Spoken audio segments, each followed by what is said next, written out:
یقیناً ہم نے اتارا یہ قرآن لیلۃ القدر میں. وما ادراک ما لیلۃ القدر، آپ کو کیا پتہ ہے لیلۃ القدر کیا چیز ہے؟ لیلۃ القدر خیر من الف شہر، لیلۃ القدر بہتر ہے 1000 مہینے کی عبادت سے. تقریباً 83 سال بنتے ہیں.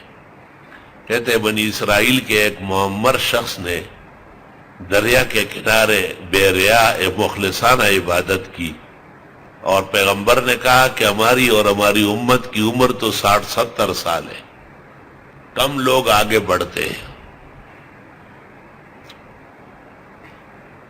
تو صحابہ کو افسوس ہوا. اللہ نے فرمایا کہ میں نے ایک رات لیلۃ القدر نازل کی ہے، اور اس میں عبادت 1000 مہینے کی عبادت سے افضل ہے، کیونکہ اس شخص کی عمر 1000 مہینے تھی. علماء دین کہتے ہیں کہ یہ رات عبادت کی ہے یا جاگنے کی ہے. محدثین کے 2 رائے. اکثر کہتے ہیں کہ عبادت کی رائے، اور مخصوص عبادت کوئی نہیں ہے، عام طرز کی عبادت ہے. ہمارے لوگ صرف یہ نفل جانتے ہیں کہ یار جی وطروں کے بعد نفل منع ہے. وطروں کے بعد نفل پڑھنا تو یقیناً نامناسب اور خلاف اولا ہے، اس کا ثواب ملنا دشوار ہے، کیونکہ پیغمبر نے منع کیا ہے.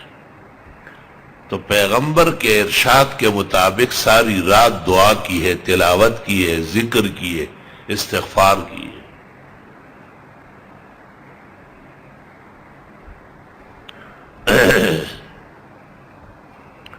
اللہ اکبر.